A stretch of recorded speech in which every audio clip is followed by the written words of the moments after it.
comme il a été dit au départ, nous venons ici à la rencontre du docteur Noélie qui fait cours dans son filière. Allez, on y va. Eh bien, c'est comme je vous le disais, la sémiotique est l'étude des signes et leur signification. Pour Peirce, dans la nature, tout est signe dans notre environnement. Nous pouvons aussi définir la sémiotique comme l'étude. Désolé de vous interrompre. Bonjour madame. Bonjour. Bonjour madame, je suis Nicolas de la chaîne UV.com 54. Voilà, nous avons appelé pour la journée du signe. C'est pour cela que nous sommes là aujourd'hui. Si nous pouvons. Eh bien, vous avez ici présent des journalistes de UOBCM.4 Sky. Ils vont vous entretenir. Monsieur. Merci madame. Voilà, c'est comme madame disait tout à l'heure, nous sommes des journalistes.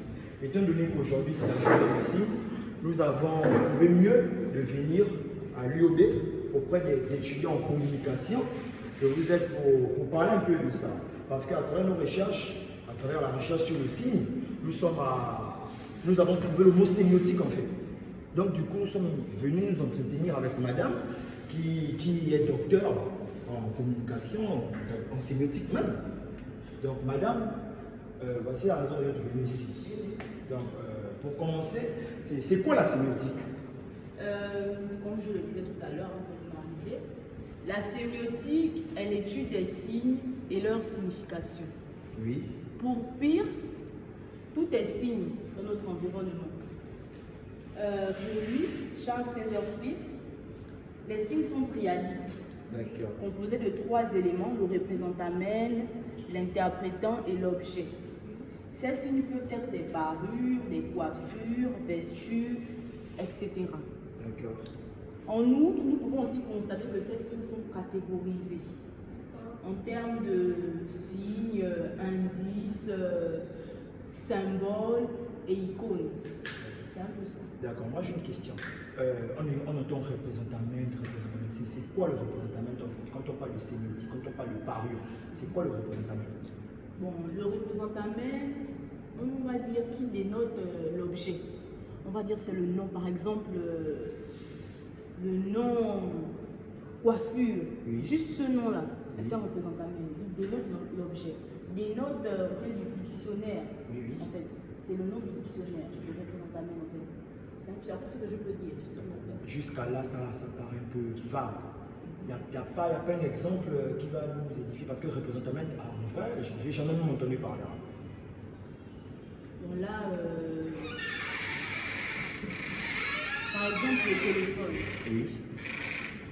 Le téléphone, le mot téléphone, oui. Juste ce mot-là est un représentamène. D'accord. Voilà, juste le mot en question est un représentamène. Et après le représentamène, vous avez aussi l'interprétant. D'accord, l'interprétant. Vous avez aussi l'interprétant.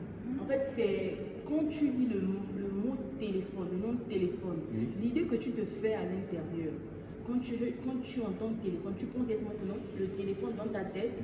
C'est ce que je sers à, c'est ce que j'utilise, excusez-moi, c'est ce que j'utilise pour appeler. Oui. C'est ça l'interprétant. C'est la manière dont tu interprètes la chose.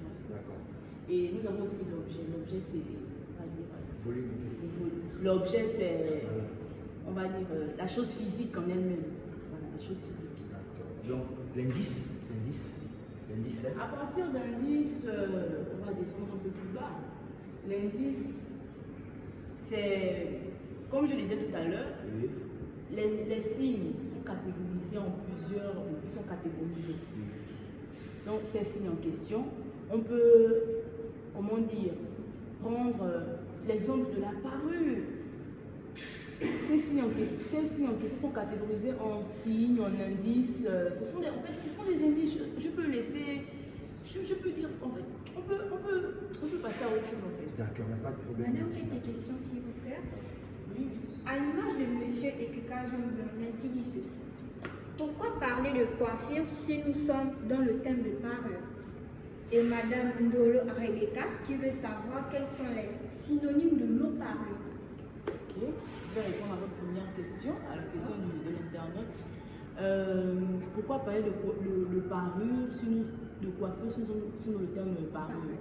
Eh bien parce que la parure englobe tout. La parure, non pas tout au sens large, mais la parure englobe la coiffure, texture, bien sûr. Et puis, nous partons à la deuxième question. Quels sont les synonymes de parure? Parure, comme synonyme, nous pouvons prendre embellissement, excusez-moi, embellissement, ornementation. Oui. C'est là que je peux m'arrêter. Embellissement. Ornementation. Voilà, C'est ça que je peux enjolivure, en fait. Ok, madame, Voilà, une dernière enjolivure. question, s'il vous plaît, si cela ne vous dérange pas.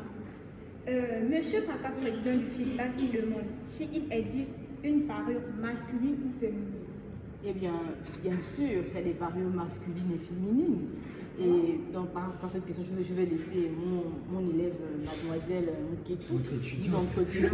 Pour avoir plus d'informations. Lapsus, monsieur, lapsus. Ok. D'accord, merci madame.